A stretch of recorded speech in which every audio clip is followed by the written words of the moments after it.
Thank you, sit down. Thank you ma'am. और कैसे हो सभी बच्चे? अच्छे हो। नाखून कटे हुए हैं सबके? Yes ma'am. दिखाओ, चलो सभी एक लाइन, सभी खड़े होकर दिखाओ, एक दिखाओ मेरे पास। ठीक है, बैठ जाओ, आप आओ, लाइन से आ जाओ, सभी लाइन से, लाइन बना के। सही है, ठीक है, बैठ जाओ, आप आओ बेटा। सही है, बैठ जाओ, आप आओ। सही है, बैठ जाओ, आपके दिखाओ। ठीक है, बैठ जाओ, आप दिखाओ बेटा। Very good. सभी के नाखून कटे हुए हैं, है ना? नाखून काट के रखने चाहिए क्योंकि इनमें गंदगी भर जाती है तो बीमारी फैल जाती है ना, इसलिए सभी अपने नाखून काट के रखा करो। और अपनों से बड़ों के लिए भी बताया करो कि सभी अपने नाखून काट के रखें, नहीं तो फिर बीमारी हो जाएगी, ठीक है ना? अब जैसे मैं तुमको कोई चीज देती हूँ, जैसे बेटा मैं इस बुक को दूंगी आपको, तो आप क्या बोलोगे मेरे से? खड़े होंगे। जैसे मैं आपको इस बुक को दे रही हूँ, फिर आप मेरे से क्या बोलोगे बदले में? हाँ, थैंक यू बोला जाता है। जब कोई हमें कोई चीज देता है तो हम उससे क्या बोलते हैं? Thank you. और फिर थैंक यू बोलने के बाद फिर क्या बोलते हैं? कोई हमसे थैंक यू बोलता है तो आप खड़े होकर बताओ बेटा। वेलकम। थैंक यू, बहुत अच्छी बात। बैठ जाने दीजिए। तो आज है ना हम कविता के बारे में पढ़ेंगे, दो कविताएं, एक तो मछली की और एक तितली की। जो मछली होती है ना, उसका जीवन क्या होता है? पानी होता है। जितने दिन वो पानी में रहेगी जिएगी, अगर उसे पानी से बाहर निकाल लेंगे तो वो मर जाएगी। इसलिए जो मछली होती है उसका जीवन पानी होता है। तो मैं आपको मछली की कैसे कविता होती है उसको बताती हूँ, ठीक है ना? मछली जल की रानी है, मछली जल की रानी है, जीवन उसका पानी है, जीवन उसका पानी है। हाथ लगाओ डर जाएगी, हाथ लगाओ डर जाएगी, बाहर निकालो मर जाएगी, बाहर निकालो मर जाएगी।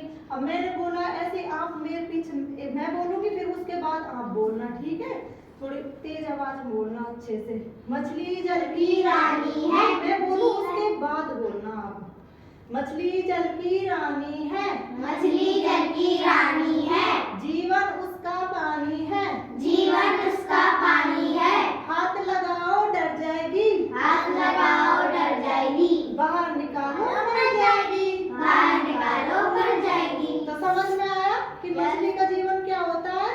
पानी। पानी के बिना मछली मर जाएगी। मछली अपना भोजन भी कहाँ से प्राप्त करती है?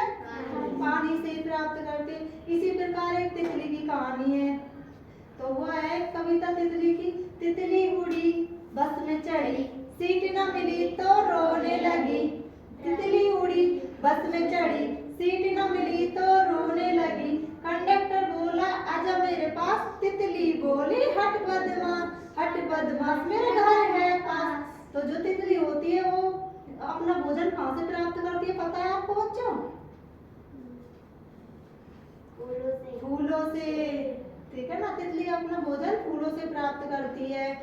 तो तितली कैसी होती है देखिए सभी ने, कैसी होती है? बहुत प्यारी सी, छोटी सी, फूलों पे बैठी होती है, उड़ती है। देखते हो ना सभी, आपने बाग बगीचे में भी देखी होगी तितली को कैसे उड़ती है। उसका जो मुख होता है छोटा सा, उसके सामने दो तीर से होते हैं ना, देखा होगा ना सभी ने। अच्छा, तो अब भाई मैंने तो दो कविता सुना दी, अब कोई एक कविता तुम में से भी बताओ, तुम्हें कोई याद हो तो? है किसी को याद? खड़े हो, चलो दीदी आप ही सुनाओ, चलो बोलो, चलो कोई कविता।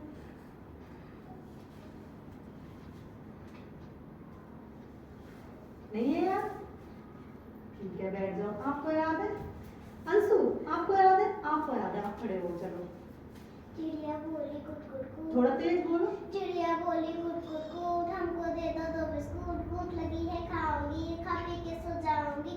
कटोरी में मलाई है उसमें दोनों की है, कैसे खाओ कैसे क्या, कैसे खाओ कैसे खाओ, क्या मैं भूखी ही सो जाऊं? अब चिड़िया के बारे में बता रही हूँ। चिड़िया कैसी होती है? छोटी सी, कैसे करके उड़ती है? ची ची ची ची ची करके उड़ती है।